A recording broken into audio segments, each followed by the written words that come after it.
তো আজকে আমরা যে বিষয়টা পড়বো সেটা হচ্ছে বাংলাদেশের জায়গা জমি ভূমি এগুলো আমরা যদি আমিন যদি নাও হই, আমরা যদি সার্ভেয়ার নাও হই, কিভাবে অ্যাটলিস্ট নিজের জমিটা নিজে পরিমাপ করতে পারি। এখন এইটার কেন আমরা সম্পত্তি পরিমাপ সংক্রান্ত বিষয়গুলো জানবো, এর মূল বিষয়টা ক্লাসটা শেষ হইলে আপনি নিজেই বুঝতে পারবেন। যেমন ধরেন যে আপনি সারা বাংলাদেশে জায়গা জমির পরিমাপ কিন্তু ভিন্ন আকৃতির, এমনকি সরকারি যে এককগুলা এগুলাও ভিন্ন, এক এক অঞ্চলে এক এক রকম ব্যবহার করা হয়। যেমন আমি যদি বলি যে আপনার কাছে 1 বিঘা সম্পত্তি বিক্রি করব, এখন আপনি বুঝবেন আপনার অঞ্চলের হিসাব করে। এখন এই 1 বিঘা সম্পত্তির মধ্যে সরকারি সম্পত্তি হয় 33 শতকে, আঞ্চলিক বিঘা হয় 50 শতকে। তো আপনি যদি এখন পরিমাপটাই না জানেন, আপনি কি করতে পারবেন না, সেই সম্পত্তি যখন আপনি ভ্যালুয়েশন করবেন অথবা আপনি নেগোসিয়েশন করবেন ক্রয় বিক্রয় করার জন্য, আপনি কিন্তু হেরে যাবেন। আপনি আপনার টার্গেট নিয়ে দাম বলবেন, বিক্রেতা তার টার্গেট নিয়ে দাম চাবে। তো এই জন্য ওভারঅল বাংলাদেশে সম্পত্তিগুলো পরিমাপ করার জন্য যে যে নিয়মগুলো অনুসরণ করা হয় সেগুলো আজকে আমরা সংক্ষেপে দেখার চেষ্টা করব।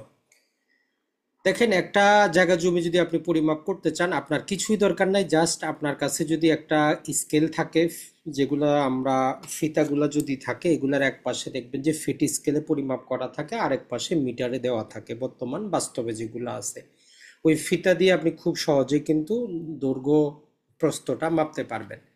এখন মাপার পরে এইটাকে আপনি ক্যালকুলেশন করার পরে একটা নামে তো তাকে রাখতে হবে। যেমন আপনি যদি পড়াশোনা মোটামুটি পারেন, আমরা বলি যে মোটামুটি, ভালো পারলে বলি যে খুব ভালো আপনি পারেন। তো এই রকম আপনি কতটুকু সম্পত্তি ক্যালকুলেশন করে বের করলেন, এগুলো বিভিন্ন এককে আমরা পরিমাপ করি। আর এই যে ক্যালকুলেশনটা করবেন, অনেক সূত্র আছে। তো জাস্ট তিনটার মতো সূত্র যদি আপনি একটু বুঝেন, আর কোনো সূত্রই আপনার দরকার নাই। পাশাপাশি এই সূত্রগুলা আপনার নিজেও হিসাব করতে হবে না, কিছু অ্যান্ড্রয়েড অ্যাপস আমরা দেখিয়ে দিব আপনার মোবাইলে যদি থাকে। আপনি লম্বা চওড়া বা যেই আকৃতিতে আছে পরিমাপ করে শুধু সেখানে এন্ট্রি করবেন, অটোমেটিক তারা হিসাব করে দিবে। তাহলে এখন এই অ্যান্ড্রয়েড মোবাইলের যুগে জমি পরিমাপ করাটা খুবই সহজ, আপনার অত কঠিন কিন্তু কিছু না। তাহলে আমরা তিনটা জিনিস, একটা হচ্ছে পরিমাপ করার একটা যন্ত্র রাখবো, সেটা বর্তমানে লেজার হইতে পারে। আপনার ফিতারও দরকার নাই, বাজারে 3-4 হাজার টাকায় আপনি দেখবেন যে লেজার ডিস্টেন্স পরিমাপক পাওয়া যায়। জাস্ট এক জায়গা থেকে আপনি টিপ দিবেন, অপোজিট যত দূরে আপনি পরিমাপ করতে চাচ্ছেন সেখানে কোনো একটা বাধা রাখবেন, যে কোনো অ্যালুমিনিয়াম জাতীয় কিছু রাখবেন, সেটা এক ক্লিকে বলে দিবে যে লম্বা কতটুকু। অথবা আপনি ম্যানুয়ালি ফিতা দিয়ে মাপবেন। এখন আসি যে এই সারা বাংলাদেশে জায়গা জমির কিছু একক আছে সরকারিভাবে এবং আঞ্চলিকভাবে, এগুলার একটু নামটা আমরা মনে রাখার চেষ্টা করব।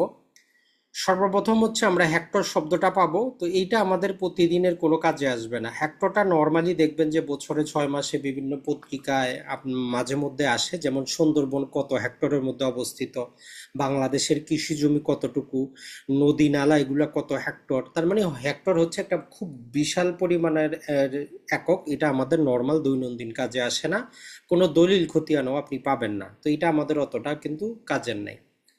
আর যে জিনিসটা আমাদের কাজের সেটা হচ্ছে একর। তো একর জিনিসটা আজকে আমরা বুঝবো যে একর জিনিসটা কি, আর এটা হচ্ছে একটা ইন্টারন্যাশনাল মান। বাংলাদেশে 1 একর যতটুকু, বিশ্বের যে কোনো প্রান্তে যাবেন যদি 1 একর লেখা থাকে আপনি বুঝবেন যে অতটুকুই সম্পত্তি। তাহলে একর শব্দটা সারা বিশ্বের জন্য প্রযোজ্য। এটা একটা ইন্টারন্যাশনাল পরিমাপ, যে একর মানে কত স্কোয়ার ফিট জায়গা সেখানে থাকবে।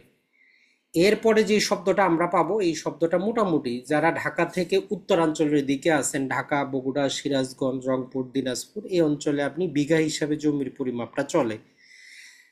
আবার সরকারি হিসাবেও আপনি যে অঞ্চলেই থাকেন, সরকারি হিসাবেও সম্পত্তিটা বিঘা হিসাবে কিন্তু হিসাব করা হয়। এরপরে বিশেষত যদি বাণিজ্যিক ফ্লটগুলো আমরা দেখি, মূলত বিভিন্ন মেট্রোপলিটন এলাকায় বাড়ি করার জন্য যে ফ্লটগুলো বিক্রি হচ্ছে, এখানে কাঠা শব্দ ব্যবহার করা হয়। এখন আমরা আজকের আলোচনায় দেখব এক কাঠাতে কতটুকু সম্পত্তি থাকে, বিঘাতে কতটুকু থাকে, তাহলে আমাদের বুঝতে সুবিধা হবে। আর দলিল খতিয়ানে সবচেয়ে বেশি পরিমাণ যে শব্দটা পাবেন, যে জমির পরিমাপ উল্লেখ থাকে, সেটা হচ্ছে আমার শতাংশ। এই শতাংশের আবার অনেকগুলো কিন্তু নামও আছে, তো এই বেসিক জিনিসটা জানবেন। আর বর্তমানে যেহেতু জায়গার জমির দাম এতটা বৃদ্ধি পাইছে, তো এই জন্য দেখবেন যে ঢাকা শহরের মধ্যে মেট্রোপলিটন এলাকায় জমির যেই বাজার মূল্য, এগুলো শতাংশ হিসাবে খুবই ক্ষুদ্র পরিমাণ জায়গা, এই আগামী 10-20 বছর পরে দেখবেন যে এই শতাংশ শব্দটাই সব জায়গায় ব্যবহার হবে, কারণ জমি অনেক ক্ষুদ্র হয়ে আসতেছে আর দাম অনেক বাড়তেছে। তাহলে আমাদের সবচেয়ে ক্ষুদ্র পরিমাণ একক যেটা, সেটা হচ্ছে অযুতাংশ, আর সবচেয়ে বড় হচ্ছে আমাদের হেক্টর। এই দুটাই হচ্ছে আমাদের কাজ। এখন আমরা বুঝবো যেভাবে যে এগুলা কতটুকু সম্পত্তি, বুঝার একটাই নিয়ম, সেটা হচ্ছে আমাদেরকে একর বুঝতে হবে। তাহলে জমি মাপার একর, যে এককগুলার মূল ভিত্তিটা হচ্ছে আমাদের এই একর। তো একর দিয়ে আমরা কিভাবে বুঝবো?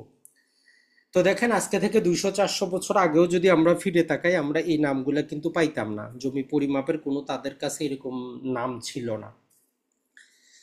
তো যারা এই গ্রাম অঞ্চলে ছিলেন বা কৃষি জমি চাষ করা দেখেছেন, অথবা বর্তমানে আধুনিক যে পাওয়ার টিলার গুলা দিয়েও জমি চাষ করা হয়, দেখবেন কি এক জায়গা থেকে শুরু করার পরে মাঝখানে একটু গ্যাপ রাখে, এইভাবে জায়গাটার কি করা হয়, তারা চাষ করতে থাকে। তো চাষ করা হইলে আবার আর একটু বাইরে থেকে নেয়, এইভাবে হাল চাষগুলা করা হয়, যারা বাস্তবে মাঠে দেখেছেন অথবা এখন লক্ষ্য করবেন। তো তারা জমি পরিমাপ করার জন্য যে একটা সিদ্ধান্ত নিল, সেটা হচ্ছে একদিন একটা কৃষক সকাল থেকে নিয়ে সন্ধ্যা পর্যন্ত, মোটামুটি 4টা-5টা পর্যন্ত, যে ওয়ার্কিং আওয়ারে যে যতটুকু জমি চাষ করতে পারে অন এভারেজ, এটার একটা গড় নিয়ে তারা কি করলো, এইটাকে লম্বা দেখলো যে মোটামুটি এটা 606, যে 60 ফিট লম্বা হয় বর্তমান হিসাবে। পূর্বে ফিট কিন্তু ছিল না, পূর্বে সেটা চেইনের হিসাব করা হইতো। তাহলে যদি একটা জমি 660 ফিট লম্বা হয় এবং 66 ফিট চওড়া হয়, এতটুকু জমি একজন কৃষক কি করতে পারে, প্রতিদিন চাষাবাদ করতে পারে। তো ওইটাকে তারা একটা স্ট্যান্ডার্ড জায়গা হিসাবে নিল। মানে একটা কাজ যখন আমাদের কাছে কোনো কিছুই নাই, আমি সকাল থেকে সন্ধ্যা 10 জন লোক যতটুকু কাজ করতে পারে, ওইটাকে আমরা যে কোনো একটা নামে ডাকতে পারি। তো সেম এই জিনিসটাকে তারা তখন বললো যে এই যতটুকু জায়গা চাষাবাদ করলো, এটা হচ্ছে আমার একটা একর। তাহলে এখন ধরেন যে আপনি, পূর্বে যেটা হইতো, আপনাকে আমি নিয়ে আসছি আমার জমি চাষাবাদ করার জন্য, তো আমি যদি বলি জমি কতটুকু, তো আপনি বলবেন যে 1 একর। মানে একদিনে আপনি যতটুকু স্ট্যান্ডার্ড সাইজে চাষাবাদ করতে পারেন। তো এইখান থেকে আমাদের জায়গা জমির মূল জিনিসটা চলে আসছে। তাহলে আজকের বাস্তবতা আমরা কি দেখব? যদি কোনো জমি 660 ফিট লম্বা হয় এবং 66 ফিট যদি চওড়া হয়, তাহলে এর মধ্যখানে যে জায়গাটা থাকবে, এইটাকে আমরা কি করব, দৈর্ঘ্য এবং প্রস্থ গুণন করে তার ক্ষেত্রফল বের করব। একদম ক্লাস 9-এর সহজ আমাদের সূত্র। তাহলে দৈর্ঘ্য হচ্ছে 660 ফিট, প্রস্থ হচ্ছে 66 ফিট। তাহলে এর ক্ষেত্রফল কত? 43,560। এই সংখ্যাটাই শুধু মনে রাখবেন, যে 1 একর মানে হচ্ছে 43,560 স্কোয়ার ফিট।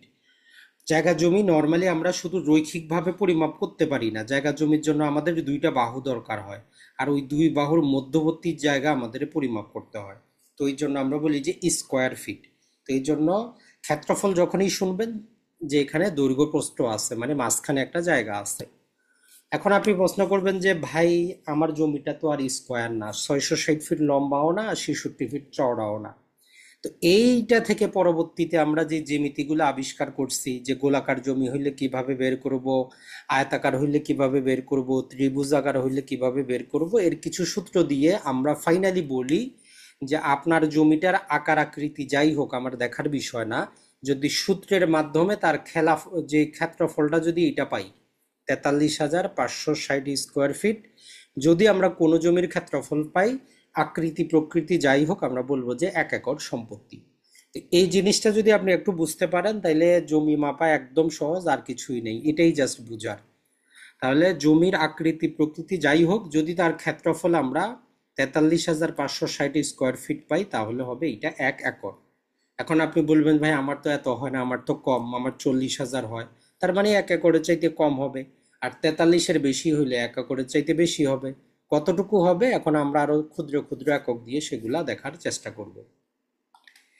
এখন আমরা একর জিনিসটা বুঝে ফেললাম, তাহলে এখানে আমাদের আর কোনো বাধা থাকলো না। 1 একর বলতে আপনি বুঝতে পারতেছেন যে 43,560 স্কোয়ার ফিট জায়গা। এখন এটা তো অনেক বড় জায়গা।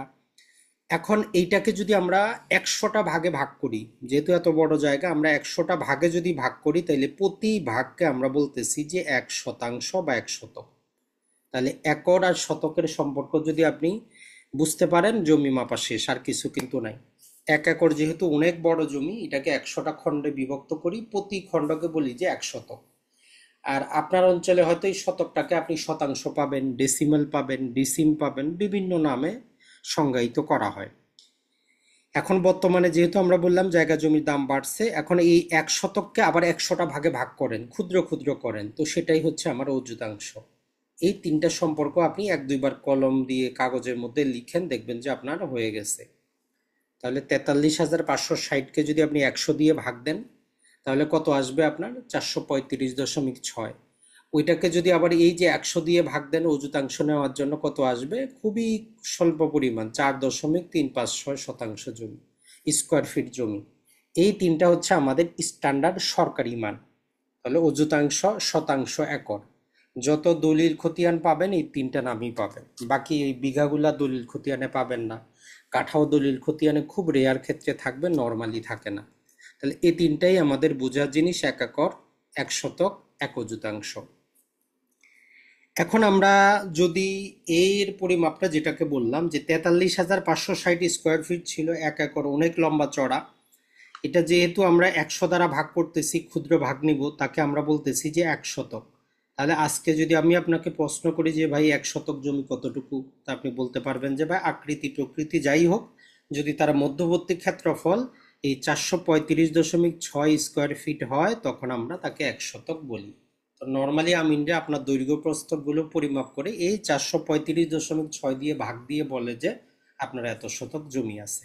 তাহলে আজকে থেকে আপনি নিজে আমিন হয়ে গেলেন, শুধু জিজ্ঞাসা করবেন যে ক্ষেত্রফলটা কত, আর এই 435.60 দিয়ে ভাগ দিবেন 1 শতক।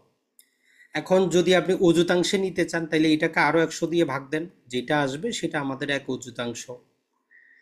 এখন সমস্যা যেটা আপনি পাবেন, বাস্তবে আপনার কাছে মাঝে মধ্যে যে খতিয়ানগুলো আছে দলিলে, দেখবেন যে সেখানে একরে লেখা থাকে। বর্তমান আধুনিক যে খতিয়ানগুলা, এটাকে তারা শতকেও লিখে না, অযুতাংশেও লিখে না, এখন তারা একরে লিখে।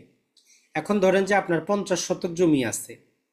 এখন এইটাকে আপনি কিভাবে একরে প্রকাশ করবেন যে কত একর জমি আছে? শতকে তো আপনি বুঝলেন। তাহলে নর্মালি আমরা কি করব, 1 একর কে, 1 একর মানে কত আমরা সবাই জানি 100 শতক। তাহলে 50টা আমাদের উপরে থাকবে, 100টা নিচে থাকবে। এটাকে যদি আমরা ভাগ দেই, তাহলে আমরা কি পাবো? 0.5, আর পরে 3টা শূন্য ব্যবহার করা হয় জাস্ট, বর্তমানে এর চেয়ে বেশি কিছু না। এটাকে আপনি এভাবেও লিখতে পারেন, জাস্ট 0.5 একর, কোনো সমস্যা কিন্তু নাই। তাহলে আমরা এটাকে 0.5 একরও লিখতে পারি। তাহলে আপনার 50 শতক মানে ½ একর। এখন আপনার যদি 25 শতক থাকে, তাহলে 1/4। তো একই রকম ভাবে এখন আপনার যদি 10 শতক থাকে, তাহলে আপনার 0.1 একর। আর যদি 1 শতক থাকে, তখন পয়েন্টের পরে একটা শূন্য যুক্ত হবে, এটাই হচ্ছে কথা, আর কিছুই না। এখন উল্টা করে যদি আপনি নিয়ে আসতে চান, যে আপনার লিখা আছে যে 0.5 একর আছে, তাহলে কিছুই না, এইটাকে শুধু আপনি ওই যে 100 দিয়ে গুণ দিবেন, আপনার 50 শতক চলে আসবে। আপনি নিজে মোবাইলে ট্রাই করে রাখেন, নিজেকে নিজে প্রশ্ন করেন যে আমার 50 শতক আছে, একরে নিলে 0.5 একর। আমার 0.5 একর আছে, শতকে নিলে আমরা জাস্ট 100 দিয়ে গুণ করব, তাহলে হয়ে যাবে আমার কি? শতাংশ। তাহলে যখন আমরা একর থেকে শতাংশে আনবো, গুণ দিব, আর শতাংশ থেকে যখন আমরা একরে নিয়ে যাব, ভাগ দিব। এইটাই নিয়ম, আর কিছু না।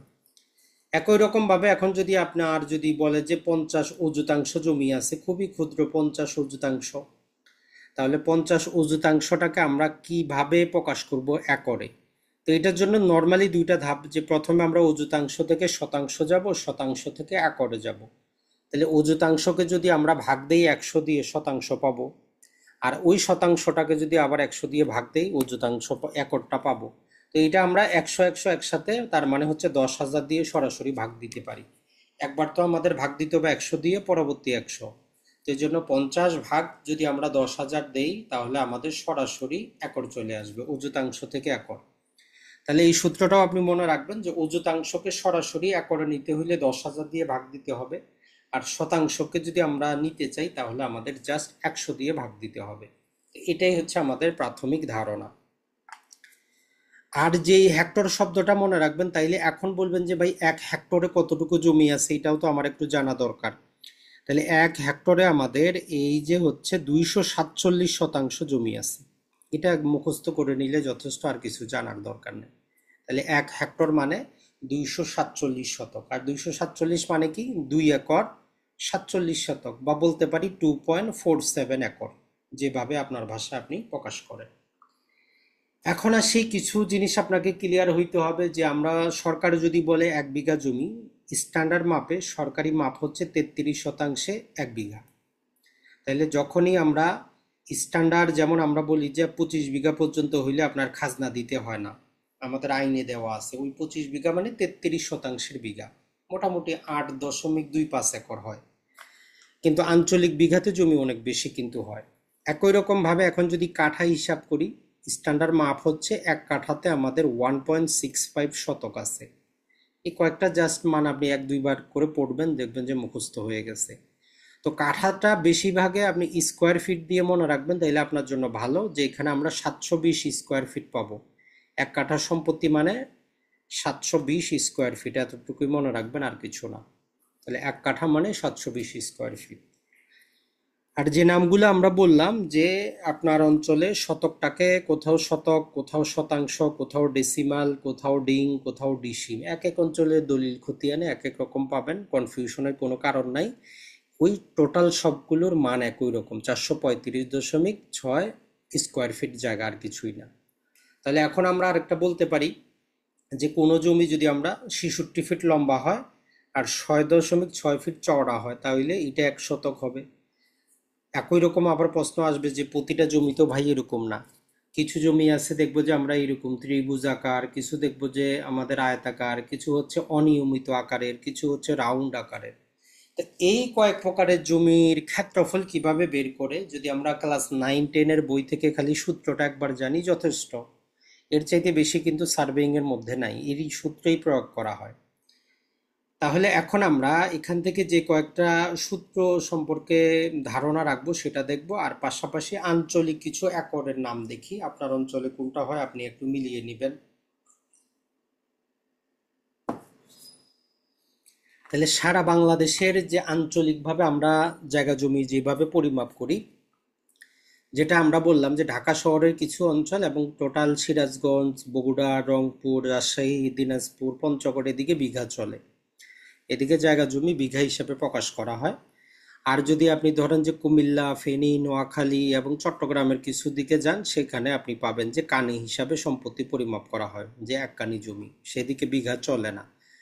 আর যদি আপনি কোথায় যান, যদি যান আপনি বিশেষত জামালপুরে, এটা ছাড়া ঢাকার মেট্রোপলিটনের বাইরে গ্রামাঞ্চলের দিকে, সেখানে বিঘাও পাবেন, আবার পাখিও পাবেন। কিছু কিছু কিছু অঞ্চলে তারা সম্পত্তিটাকে পাখি হিসাবেও পরিমাপ করে। আর টোটাল সিলেট যে অঞ্চলটা আছে, এই সিলেট অঞ্চলে জমির পরিমাপটা হয় কেয়ার, অথবা কেউ এটাকে কেদার হিসাবে পরিমাপ করে, যে 1 কেদার জমি।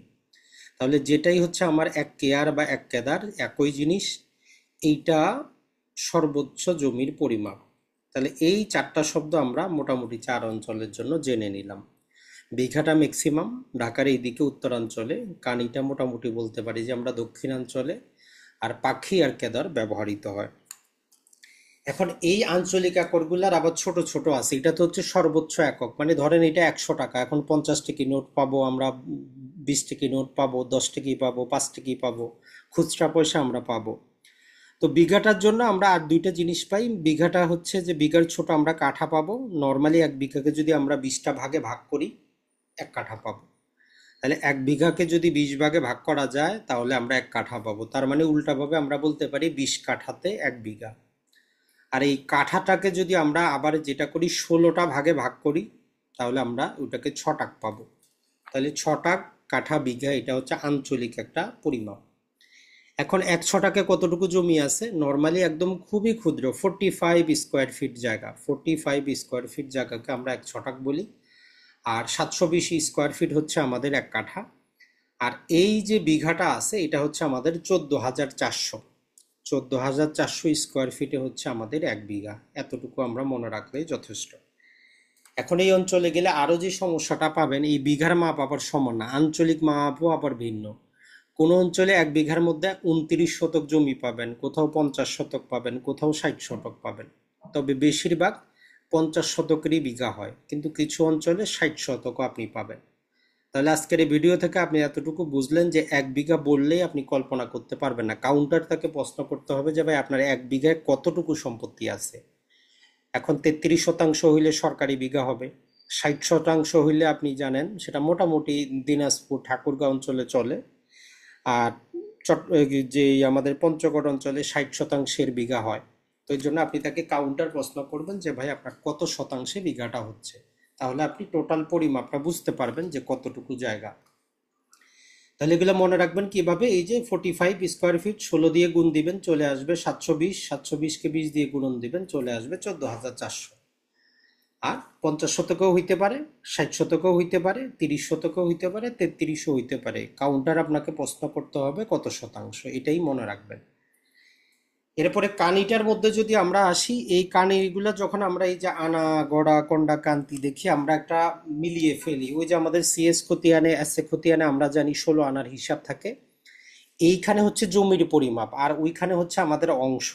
তো দুইটা কিন্তু পৃথক জিনিস, মনে রাখবেন। তো এদের নিয়মটাও মোটামুটি বিঘার মতো, বলতেছে যে এক কানি জমিকে যদি আমরা 20 ভাগে ভাগ করি তাইলে আমরা 1 গন্ডা জমি পাবো।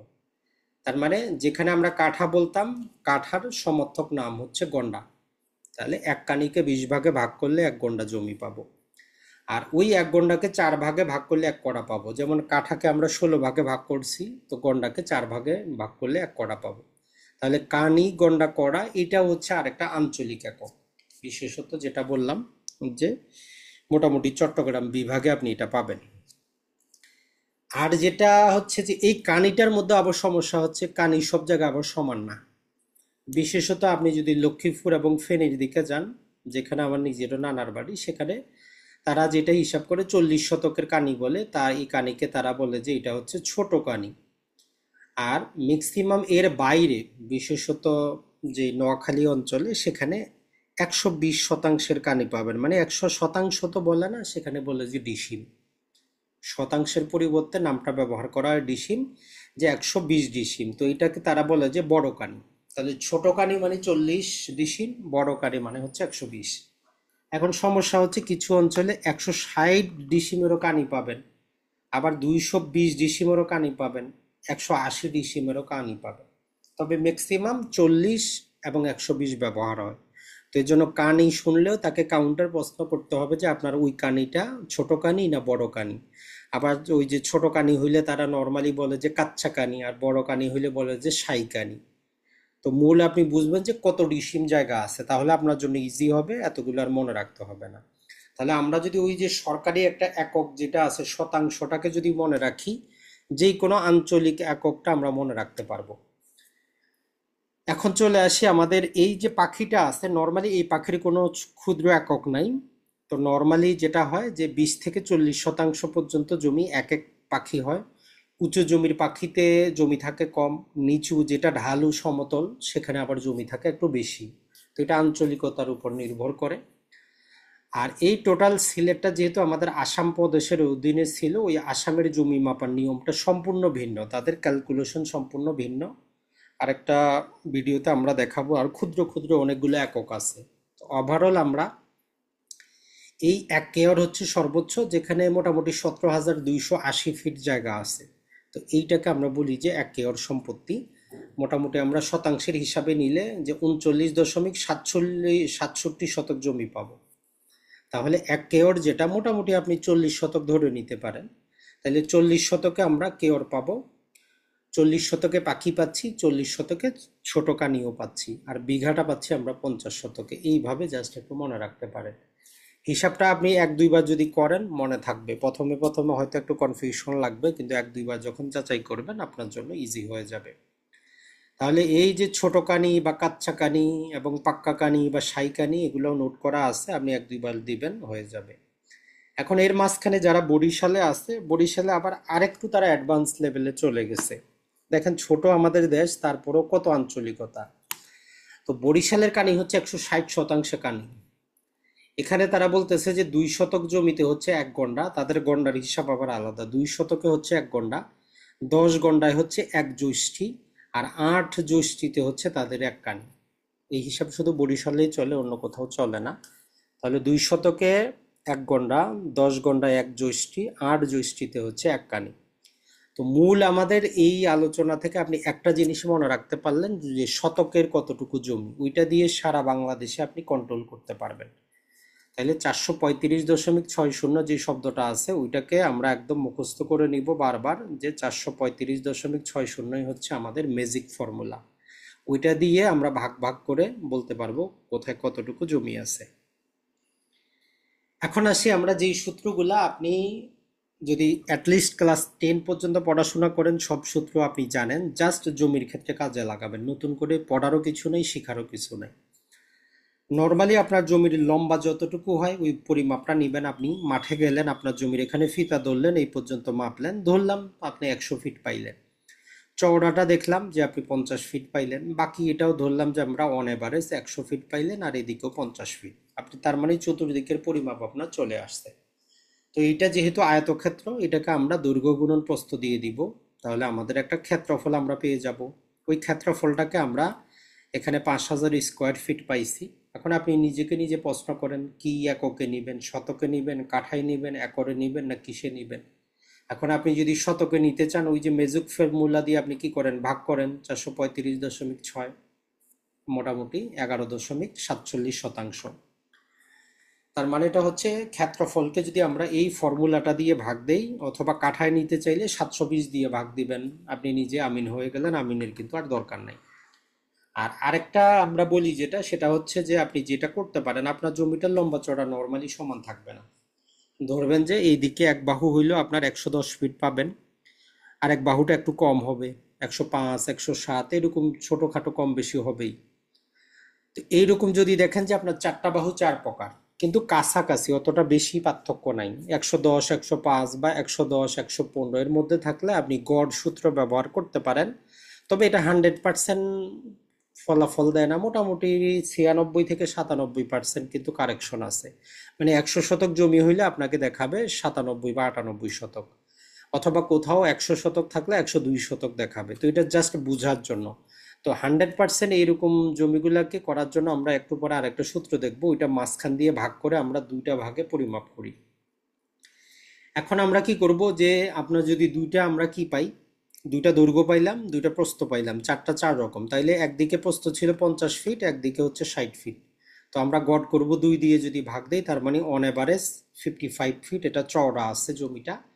আর লম্বা একদিকে 110, একদিকে 100, তো 2 দিয়ে ভাগ দিলে 105। অন অ্যাভারেজ বলতে পারি যে 105 ফিট লম্বা জমি, আর 55 ফিট চওড়া হচ্ছে আমাদের ওই জমিটা। তাইলে গড় ক্ষেত্রফল করি আমরা, ওই দুটাকে আমরা কি করি, গুণন করে দেই। তাইলে আমরা এই যে 5775 স্কোয়ার ফিট জায়গা পাইলাম। এখন আপনি নিজেই বলতে পারবেন, ম্যাজিক ফর্মুলা দিয়ে ভাগ দেন। শতকে নিলে 435.6, কাঠায় নিলে 720, যদি একরে নিতে চান ওই 43,500 যে 60 দিয়ে ভাগ করেন, তাহলে আপনার জমিটা চলে আসবে। এখন এটা হচ্ছে জাস্ট প্রাথমিক লেভেলের জমি মাপা। এখন ধরেন যে আপনার জমিটা মাঝে মধ্যে এরকম ত্রিভুজ আকার হইতে পারে, অথবা ত্রিভুজ আকার তো হবে না, আপনার যেটা হবে আয়তাকারই হইলো, কিন্তু এর মধ্যে লম্বা চওড়া ভিন্ন। তো তখন আমরা বলি যে মধ্যখানে আপনি একটা মাপ নেন, তাইলে আপনার ত্রিভুজ আকার হয়ে গেল, এইটা একটা ত্রিভুজ আর এইখানে একটা ত্রিভুজ। তাহলে এই ত্রিভুজ আমরা কিভাবে জমিটা মাপবো? এই ত্রিভুজের ক্ষেত্রফল বের করার জন্য আমাদের এই যে হ্যারন্স ফর্মুলা, মানে বিজ্ঞানী হ্যারন্স নামে একজন একটা ফর্মুলা বের করছে, যেটা একদম 100% কারেক্ট। আমরা যেটাকে বললাম, আপনি যদি গড় সূত্রে জমি বের করেন, 100 শতক জমি যেটা বাস্তবে 102 শতক দেখাবে, 103 শতক দেখাবে, মানে জমি বেশি দেখাবে। আর এই হ্যারন্স ফর্মুলা ব্যবহার করলে জমি কম দেখায়, এটাও মাথায় নেবেন। তাহলে গড়ের সূত্রে জমি বেশি দেখায়, হ্যারন্স ফর্মুলা জমি কম দেখায়। আমরা কোনটা ব্যবহার করব, হরেন্স এই যে হ্যারন্স ফর্মুলা ব্যবহার করব, বা ক্লাস 9-10 আমরা যাকে বিষমবাহু ত্রিভুজ বলি, মানে যে যার কোনো বাহুর দৈর্ঘ্য সমান না, এই সূত্র ব্যবহার করব। তো এটার অনেক লম্বা চড়া ক্যালকুলেশন আছে, আপনার অত টেনশন নেওয়ার দরকার নাই, এই সূত্র মনে রাখার দরকার নাই। জাস্ট গুগল প্লে স্টোর থেকে আমরা কিছু অ্যাপস দেখায় দিব, যে কোনো একটা অ্যাপস ডাউনলোড করবেন, তিনটা বাহুর মাপটা সেখানে এন্ট্রি করবেন, তারাই অটোমেটিক আপনারা বলে দিবে যে কত হচ্ছে। তারপরও আমরা জাস্ট একটু বুঝাই দেই যে এই সূত্রটা কিভাবে কাজ করে। এখন এই হ্যারন্স সাহেব যে সূত্রটা বের করছে, নর্মালি আমরা ইন জেনারেল পূর্বে যেটা ছিল, ত্রিভুজের ক্ষেত্রফল মানে হচ্ছে এই যে হাফ ভূমি গুণন উচ্চতা।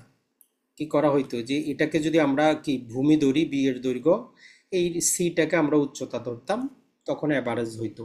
তো হ্যারন সাহেব বলতেছে যে না, বিষমবাহুর ক্ষেত্রে আমার ফর্মুলা ব্যবহার করেন কি, বলতেছে যে তিনটা বাহুর দৈর্ঘ্যটা নেন, এ বাহুর লম্বা নেন, বি বাহুর লম্বা নেন, সি বাহুর লম্বা নেন, মানে টোটাল আমরা পরিধিটা নিয়ে নেই। নেওয়ার পরে বলতেছে যে আপনি কি করেন, এই যে যেটাকে আমরা পরিসীমা বলতেছি এ প্লাস বি প্লাস সি, এটা আমরা পাইলাম। বলতেছে যে এই তিনটাকে আপনি 2 দিয়ে ভাগ করেন। তো এখানে অনেকেই ভুল করে যে যেহেতু আমরা গড় করতে জানি 3 দিয়ে ভাগ দিব, 3জন ব্যক্তি আছে, এনে বলতেছে যে 3 দিয়ে না, যদিও আমি 3জনকে যোগ করছি, আপনি 2 দিয়ে ভাগ দেন।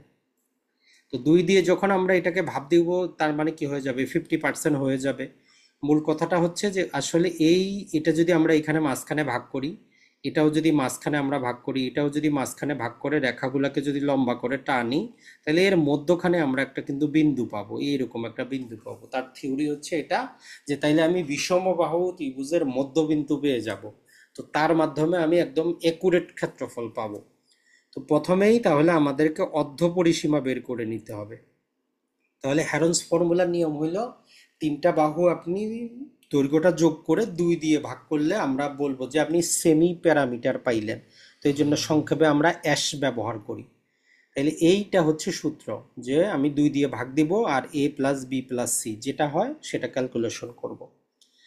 এখন ক্ষেত্রফলটা কত হবে তাইলে? তো ক্ষেত্রফলের সূত্রটা হচ্ছে এই যে এখানে একটা রুট ওভারে দিতে হবে। আপনি ক্যালকুলেশনের মধ্যে যদি করতে চান, ক্যালকুলেটরে আগে রুটটা দেখবেন, প্রতিটা ক্যালকুলেটরে রুট আছে, রুটের পরে ব্র্যাকেট ব্যবহার করবেন, না হলে সূত্রটা কাজ করবে না। তাইলে ওই যে আমরা সেমি প্যারামিটার পাইলাম অর্ধপরিসীমা অ্যাশ, এরপরে ফার্স্ট ব্র্যাকেট দিব আবার অ্যাশ মাইনাস এ, মানে মোট যে তিনটা বাহু আমরা যোগ করলে 50% করলাম, একটা তো লম্বা দৈর্ঘ্য পাইছি, ওইটা থেকে এও বিয়োগ করব একবার, একবার বি বিয়োগ করব, একবার সি বিয়োগ করব। ওই তিনটা যদি আমরা বিয়োগ করি, এখান থেকে একটা ফর্মুলা আমরা ক্যালকুলেশন করে পাবো, ওইটাই হচ্ছে আমার স্কোয়ার ফিট। তো তখন তাকে জাস্ট আমরা ভাগ দিব। তো আমরা একটু পরে অ্যান্ড্রয়েড অ্যাপসটা দেখাই দিব, তাইলে আর এই সূত্র মনে রাখার দরকার নেই, আপনি জাস্ট দৈর্ঘ্যগুলো সেখানে এন্ট্রি করবেন। এখন আরেক প্রকারের জমি হইতে পারে একদম গোলাকার। নর্মালি বাস্তবে এরকম জমি হয় না, গোলাকার জমি খুব রেয়ার ক্ষেত্রে 100-র মধ্যে 2% হয়তো পাবেন। তারপরে আমরা এটা জানি, এটাকে বলি যে আমরা বৃত্ত। তো বৃত্তর ক্ষেত্রফলে আমরা একটা সূত্র সবাই জানি, পাই আর স্কয়ার। আর এই পাইয়ের মান আমরা সারা জীবনেই মুখস্থ করে নিছি 9-10-এ, সেটা হচ্ছে 3.1416, যেটা একটা ধ্রুবপান। অথবা আমরা 22/7 মনে রাখতে পারি, যার জন্য যেটা সহজ হয়। তাহলে পাইয়ের মান হচ্ছে 22/7 অথবা 3.1416। এইটা একটা ধ্রুবমান। এই ধ্রুবমানের মানেটা কি সেটা একটু বুঝে নেন আগে। আপনার কাছে যদি জ্যামিতি বক্স থাকে, আপনি যদি একটা বিন্দু নিয়ে কি করেন, চতুর্দিকে যদি ঘুরান, একটা ব্যাসার্ধ, এইটুকুই বলি যে আমরা ব্যাসার্ধ, এটাকে নিয়ে যদি চতুর্দিকে আপনি ঘুরান, তাহলে এর পরিধিটা কতটুক হবে এটা নির্ভর করে কত ব্যাসার্ধ নিয়ে আপনি বৃত্তটা আঁকতেছেন, মানে এই লাল বাহুটা। তো বলতেছে যে এই লাল বাহুটাকে যদি আপনি 3বার দেন, ধরেন যে এইটা হইলো আমার লাল বাহু একবার, এইটা হইলো আমার লাল বাহু একবার 2বার, এটা হইলো লাল বাহু একবার 3বার, আর বাকি যে জায়গাটা আছে এই জায়গাটা মান হবে কত, এই যে 1416। এখন আপনি যদি এই ব্যাসার্ধ যদি বড় নেন, বৃত্ত বড় হবে, ব্যাসার্ধ যদি ছোট নেন, বৃত্ত ছোট হবে। তো এটা হচ্ছে একটা ধ্রুবমান, মানে যেটা কোন নির্ভর করে আপনার উপর। তো ওই জন্যই এই পাইটা একটা ধ্রুবমান বলা হয়, যেটা আমরা 9-10-এ শিখে এসেছি পাই, অথবা যারা ক্যালকুলাস করেছেন ইন্টারের ফার্স্ট ইয়ারে সেকেন্ড ইয়ারে তারা জানেন। আর আর হচ্ছে আমার এইটুকু, আর এর উপর স্কোয়ার দিব। তো এই সূত্রের আমরা নর্মালি জমি খুব কম পাবো, তবে কখনো যদি আপনার দরকার হয় এই সূত্র ব্যবহার করতে পারবেন, মানে ব্যাসার্ধটা নেবেন।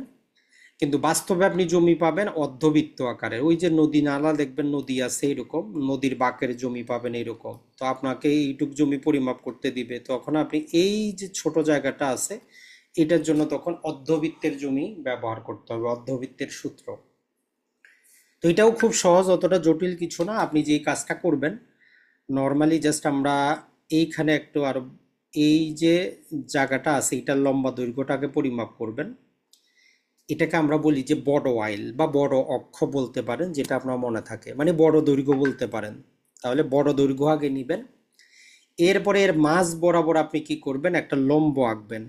তো লম্ব আকার যতটুকু লম্ব হইলো এটাকে বলি যে আমরা ছোট দৈর্ঘ্য বা ছোট আইল বা ছোট অক্ষ। তাইলে বড় অক্ষ ভাগ দিব 2 দিয়ে, ছোট অক্ষকেও ভাগ দিব 2 দিয়ে। আর ধ্রুবমান আমাদের পাইটা থাকবে, যেহেতু এটা অর্ধবৃত্তাকার জমি। তাহলে এই যে বড় অক্ষ প্লাস ছোট অক্ষ আর এই গুণন হচ্ছে আমাদের পাই। এই সূত্রের মাধ্যমে যেই কোনো অর্ধবৃত্তাকার জমি আমরা পরিমাপ করতে পারবো। তাহলে আমরা জাস্ট এই একটা সূত্র মনে রাখবো, অর্ধবৃত্তের সূত্র। আর একটা হচ্ছে আমাদের এই যে হ্যারন্স ফর্মুলা আমরা ব্যবহার করব। আর যদি জমিটা মোটামুটি যে আমাদের আয়তক্ষেত্রের মতো হয়, তাহলে আমরা কি করব, এই আয়তক্ষেত্রের ফর্মুলা, এই তিনটা ফর্মুলা জানলে এমন কোনো জমি নেই যে আপনি মাপতে পারবেন না। কিছু অ্যাডভান্স লেভেলের সূত্র আছে যেটাকে আমরা বলি যে যদি অনিয়মিত আকারের জমি হয়, ধরেন যে এরকম জমি দিচ্ছে আপনাকে পরিমাপ করার জন্য, তো এগুলোর জন্য কিছু আরো এডিশনাল সূত্র ব্যবহার করা হয় ম্যানুয়ালি। তো সেগুলা আমাদের এক ক্লাসে তো আর সম্ভব না। তো সেখানেও আসলে 1/3 বলে একটা ফর্মুলা আছে। সেখানে নর্মালি আমরা এরকম জমি হইলে জাস্ট বেসিকটা আপনাদের বলে দেই। আমরা চাই যে জমিটার মাঝ বরাবর একটা সমান্তরাল রেখা টানতে। এরকম ধরেন যে আমরা একটা সমান্তরাল রেখা টানবো। টানার পরে আমরা যেটা চেষ্টা করি সেটা হচ্ছে জমিটাকে কিছু নির্দিষ্ট খণ্ডে ভাগ করার চেষ্টা করি, যে একটা খণ্ড, দুইটা খণ্ড, তিনটা খণ্ড, চারটা খণ্ড। তখন এই যে মাঝ বরাবর সমান্তরাল বাহু থেকে আমরা এদের দৈর্ঘ্যগুলা পরিমাপ করি কোনটা কত। তখন 1/3 একটা ক্যালকুলেশন ফর্মুলা আছে, ওইখানে জাস্ট এগুলার নাম্বারগুলো এন্ট্রি করে দিলে আমাদেরকে বলে দিবে যে কতটুকু জমি আছে। তো এই হচ্ছে টোটাল জমি মাপার ফর্মুলা। এর বাইরে সার্ভেইং এর জগতে ম্যানুয়ালি আর আপনার অত কিছু অ্যাডভান্স লেভেলে কিন্তু নাই। এখন আপনার ওই যে ইঞ্চি থেকে ফিট, ফিট থেকে আপনার সুতা, পাশাপাশি একর শতক ক্যালকুলেশন, এগুলো বুঝতে কিছুদিন সময় লাগে। নর্মালি দেখবেন যে সর্বনিম্ন 3 মাসের কোর্স হয় সার্ভেইং এ, 6 মাসের কোর্স আসতে। আর এখন তো ধরেন যে সবকিছু ডিজিটাল হয়ে যাওয়ার কারণে আমাদের সেই আরো বড় বড় কি হচ্ছে, বিভিন্ন প্রকার সূত্র ব্যবহার করতেছি আমরা। তো আমরা অ্যান্ড্রয়েড অ্যাপসটা একটু দেখার চেষ্টা করি, তাহলে মোবাইলের মাধ্যমে দেখি একটু জয়েন করে দেখানো যায় কিনা। জাস্ট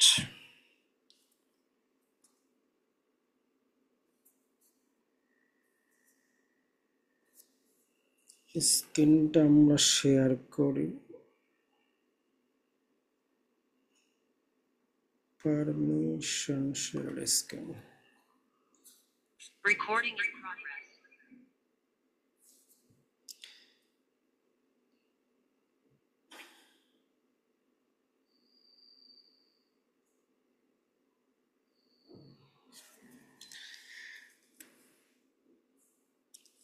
এই তো এখন আপনার, যে আপনি কি করবেন, গুগল প্লে স্টোরে যদি আপনি যান, এখান থেকে আপনি মোটামুটি অনেকগুলা ভালো মানের অ্যাপস আছে। একটা হচ্ছে বিডি ল্যান্ড সার্ভেয়ার আছে, এই অ্যাপসটাও আপনি এখান থেকে ডাউনলোড করে রাখতে পারেন। জাস্ট একটু দেখার চেষ্টা করি। ভূমি জরিপ ক্যালকুলেটর আছে, এটা আপনি কি করতে পারেন, আপনার মোবাইলে ডাউনলোড করে নিতে পারেন, রাখতে পারেন। ওপেন করবেন এটাকে। এখানে দেখেন যে আপনার জমিটা যদি আয়তাকার হয়, তো আয়তাকারের আপনার চিহ্ন দেওয়া আছে। জাস্ট এখানে আপনি দৈর্ঘ্যপ্রস্থ দিবেন, তারাই ক্যালকুলেশন করে দিবে, আপনার কোনো কাজ নাই, মানে আপনার কাগজ কলমও ব্যবহার করতে হবে না। মোট ক্ষেত্রফল শতাংশ, যেমন একটা যদি আমরা আজকে যেমন দেখলাম 110 ছিল একদিকে লম্বা, আর 100 ফিট ছিল আরেক দিকে। জাস্ট যদি দেই 100, একদিকে ছিল আমাদের 50, একদিকে ছিল আমাদের 60। তো জাস্ট যদি আমরা পরিমাপে ক্যালকুলেশন করি, দেখেন মোট ক্ষেত্রফল দেখায় দিচ্ছে, শতকে দেখাচ্ছে, কাঠাতে দেখাচ্ছে, অযুতাংশ দেখাচ্ছে। আপনি আরো একক দেখুন চাইলে, একদম বাংলাদেশে যত একক ব্যবহার করা হয় সবই দেওয়া আছে, যে শতাংশ, কাঠা, অযুতাংশ, গন্ডা, কড়া, একর, বিঘা, বর্গহাত, বর্গগজ, বর্গলিঙ্ক। তো এগুলো আমাদের অতটা কাজের না, উপরেরটা হইলেই কিন্তু চলবে। এখন যদি ত্রিভুজ আকারে জমি হয়, ওই যে হ্যারন্স ফর্মুলা আমরা যেটা বললাম, এইখানে দেখেন যে আপনি কি করবেন, তিনটা বাহুর মধ্যে এখানে ধরলাম যে আপনি 40 ফিট পাইলেন একটা বাহু, একটা বাহু আপনি 50 ফিট পাইলেন, একটা আপনি 60 ফিট পাইলেন। তো এখানে জাস্ট পরিমাপে ক্যালকুলেশন করেন, 1 সেকেন্ডে আপনাকে দিয়ে দিল। তো সূত্রটা কিভাবে কাজ করে সেটা তো আমি আপনাদেরকে দেখাইলাম, আর বাস্তবে আপনি ইজিলি এখন ব্যবহার করতে পারবেন, আপনার কোথাও কিছু করা লাগবে না। আর এখানে একটা অ্যাডভান্স লেভেলের সূত্র আছে, কোসাইন ফর্মুলা। এইটা জাস্ট তিনটা দেখতেছেন যে ওই বিষম বাহুই, কিন্তু এখানে হয় যে কিছু জমির মধ্যে আপনি দেখবেন যে বাড়িঘর করা আছে, কিছু জমি বাড়িঘর, ওই মধ্যখান থেকে আমরা পরিমাপটা নিতে পারি না। তো তখন আমরা কি করি, যে কোনো এক কোণের মধ্যে আমরা কোণ পরিমাপেরও একটা যন্ত্র পাওয়া যায়, ওই যন্ত্রটা রেখে যদি আমরা কোণটা পরিমাপ করতে পারি, তাহলে ওইখানেও আমরা কি করতে পারবো, এই সূত্রটা প্রয়োগ করতে পারবো। অর্থাৎ জাস্ট এখানে ধরি যে এই একই সূত্র, এখন ধরেন যে এই বাহুটার মান আমি জানি না, একটা বাহুর মান আমি পাচ্ছি না, অতিভুজ যেটাকে আমরা বলি, কারণ ওইখানে বাড়ি করা আছে বা পুকুর আছে, যাওয়া সম্ভব না। এখন ওইখানে যদি যাওয়া আমার সম্ভব না হয়, তাহলে দেখেন যে এই যে সি বাহুটার মান আমি পাচ্ছি না, কথার কথা যে সি বাহুটার মান আমি পাচ্ছি না, এ বাহু এবং বি বাহুর মানটা আমি পাচ্ছি। তাহলে এখন আমি যদি এই যে সি কোণ যেটা আছে, নর্মালি বাহুর অপোজিটে কোণ হয়, এটা নর্মাল যারা 9-10-এ পড়েছেন তারাও জানেন, এই বাহুটা যদি হয় এটার মাঝ বরাবর গিয়ে কর্নারে, মানে এইটা হবে আমার কোণ। তাহলে এই সি কোণটা যদি আমি পরিমাপ করতে পারি, ধরলাম যে সি কোণটা পাইলাম আমি 20 ডিগ্রি, সমাধানে ক্যালকুলেশনে যদি আমি করি, জাস্ট আমার চলে আসলো এখানে কতটুকু দেখেন, 18 ফিট। আমার কি চলে এসেছে, 18 ফিট লম্বা। তো এইভাবে খুবই জটিল যে জায়গাগুলো বাঁকা তেড়া কিন্তু অলরেডি বিল্ডিং করা আছে, যেগুলো তৃতীয় বাহু নেওয়া সম্ভব না, এই সূত্রে কিন্তু নেওয়া সম্ভব। এখন আরো কিছু এখানে দেওয়া আছে, জমির ভাগবাটোয়ারাও দেওয়া আছে, আপনি চাইলে ভাগবাটোয়ারাও করতে পারেন। এই যে বৃত্তাবাসের যে সূত্রটা আমরা বললাম, যে বড় অক্ষ এবং ছোট অক্ষ, এখানে জাস্ট মানগুলো বসিয়ে দিবেন। আর এখানে আরো অনেক প্রকার জমি আছে, তো এগুলো আমাদের কোনো কাজের না। এই যে বৃত্তাবাস, বৃত্ত, উপবৃত্ত, পরাবৃত্ত, সমকোণী, ট্রাপিজিয়াম আকারের, এগুলো আমাদের লাগবে না। শুধু এই তিনটা যদি আপনি ব্যবহার করতে পারেন, আয়তাকার, ত্রিভুজাকার, আর হচ্ছে আমাদের বৃত্তাবাস, এই তিনটা সূত্র হইলে আপনি নিজে, আমি নিজে, অন্য জমি পরিমাপ করার দরকার নেই। আর যদি চান আপনি পেশাগতভাবে নেবেন, তাহলে যে কোনো জায়গায় 3 মাসের কোর্স করে আপনি একটা সার্টিফিকেট, বা 6 মাসের কোর্স করে একটা সার্টিফিকেট নিতে পারেন কারিগরি শিক্ষা বোর্ডের অধীনে। আর সরকারিভাবে আসলে আমাদের বাংলাদেশে এখনো কোনো নিয়ম নাই জমি মাপতে আপনার লাইসেন্সের দরকার হয় না, আপনি নিজের জমি বা অন্যের জমি মাপতে পারেন, এখানে কোনো সমস্যা নেই। এই আশা করি আপনারা বুঝতে পারছেন। আর এইটা ছাড়া ভূমি বিষয়ক সম্ভবত কিছু অ্যাপস থাকে, সেগুলোর নামগুলো যদি একটু বলে দেয় এখানে যদি থাকে। একটা হচ্ছে যে ওই দলিল আপনার নকল তল্লাশ করতে কত টাকা খরচ হয় এই রিলেটেডও একটা আপনি অ্যাপস পাবেন। তো এখানে দেখেন যে লিখাই আছে কত টাকা খরচ হবে দলিল উত্তোলনের ক্যালকুলেশন। তো এখানে গেলে কিছু এন্ট্রি দিতে হয়, এন্ট্রিগুলো আপনাকে বুঝতে হবে যে কি এন্ট্রি দিব। তো প্রথমেই বলে যে আপনার যে দলিলটা আপনি উঠাবেন এটার স্টাম্প শুল্ক কি 1000 টাকা না এর বেশি। কারণ 1000 টাকার মধ্যে যদি হয় তাহলে 100 টাকা স্টাম্প শুল্ক দিতে হয়, 1000-এর বেশি হইলে 200 টাকা দিতে হয়, এটাই শুধু একটা পার্থক্য। আর নকল প্রাপ্তির ধরন, মানে প্রতিটা নকল আমরা চাইলে নর্মালি পাইতে পারি, অথবা অগ্রাধিকার জরুরি ভিত্তিতে আবেদন করলে একটু টাকা পয়সা বেশি দিতে হয়। তো নর্মালি সেখানে 50 টাকা প্লাস পাতা হিসাবে বেশি আসে। এখন আপনি যদি সাধারণ চান এক হিসাব আসবে, জরুরি চাইলে এক হিসাব আসবে। তো আমরা অগ্রাধিকার দেই, তাহলে হিসাবটা বুঝবেন। এরপরে যেটা হচ্ছে যে আপনি যদি কি করেন, আপনার কাছে যদি মূল দলিল বা সার্টিফাইড কপি থাকে, অলরেডি বালাম নাম্বার থাকে, দলিল নাম্বার থাকে, আপনি যদি এগুলো প্রিন্ট করে দেন তাহলে আপনার খরচটা কমবে, আর না হলে বাড়বে। তো আমরা এখানে হাঁ দিয়ে দেখি যে হ্যাঁ আমি একটা জমা করলাম। এখন আপনি যদি অবিকল নকল চান, মানে আপনার দলিলটা রেজিস্ট্রেশন করার সাথে সাথে আরেকটা দলিল টাইপ করে দুইটা একসাথে জমা করলেন, মানে তুলনামূলক কপি দিবিয়ে দিবে। তো এখানে যদি আমরা হাঁ দেই তাহলে খরচটা কমবে। আর দলিলের পৃষ্ঠা সংখ্যা কত, নর্মালি দলিল 10 পাতার হয়, বেশিও হইতে পারে, দাতা গ্রহিতা বেশি হইলে আমরা ফলাফলে ক্লিক করব। তো দেখেন স্টাম্প শুল্ক 200 টাকা, সূচি বই তল্লাশ হচ্ছে 20 টাকা, পরিদর্শন ফি 10 টাকা, জিএফি 120, জিবি ফি হচ্ছে 75, জিজি ফি 180, কোর্ট ফি হচ্ছে 20। নর্মালি এই ফিগুলার মানেটা হচ্ছে আমরা যখন একটা দলিলের আবেদন করি প্রথমে 20 টাকার একটা কোর্ট ফি লাগাইতে হয়, লাগায় আবেদন করতে হয়। আবেদনটা করার পরে আমাদেরকে প্রথমে সূচি বইগুলা তল্লাশি করতে হয়। তো প্রতি বছরের জন্য আমাদের সূচি তল্লাশি হচ্ছে 20 টাকা।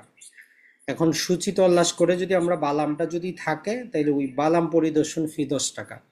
এরপরে আপনি যদি দলিল দরকার তাহলে কত টাকার স্টাম্পে দলিলটা আমরা পাবো, 200 টাকার স্টাম্পে ওই দলিলটা লেখা হবে।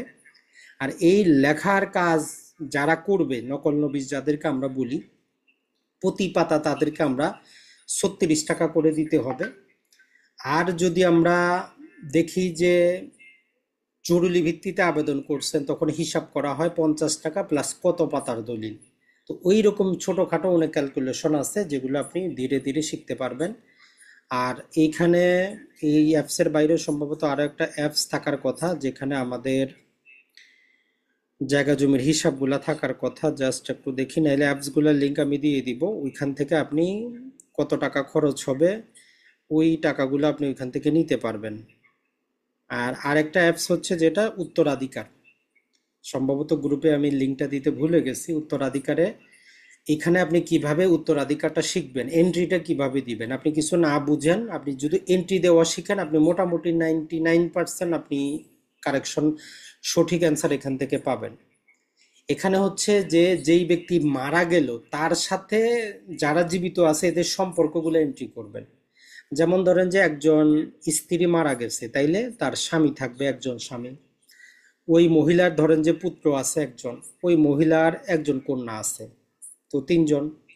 জমির পরিমাণটা কতটুকু জমি রেখে গেছেন, নর্মালি ধরলাম 100%, তাইলে ফলাফলে ক্লিক করেন যে স্ত্রী কতটুকু পাচ্ছে, পুত্র কতটুকু পাচ্ছে, কন্যা কতটুকু পাচ্ছে। এখন রিভার্স করেন যে মারা গেছে, এখন স্বামী মারা গেছে, সরি স্ত্রী মারা গেছে, এখন ধরেন যে স্বামী, তাহলে স্বামী একজন, পুত্র এক বা দুইজন, তিনজন, চারজনও হইতে পারে, কন্যা ধরেন যে আমরা দুইজন দিলাম। তো আপনি এখানে 100-তে বা যতটুকু জমি এন্ট্রি করেন ফলাফল দেখাবে। তো এখানে এন্ট্রি দেওয়ার সময় তাহলে মনে রাখবেন যে ওই ব্যক্তির কারা কারা জীবিত আছে। তো তাহলে আপনি মোটামুটি 100-র মধ্যে 99% পাবেন। বাকি অ্যাডভান্স লেভেলে কিছু আছে, সেইটা যখন আপনি এক্সপার্ট হবেন তখনই বুঝতে পারবেন। তো আশা করি আপনাদের ভিডিওটা কাজে আসবে।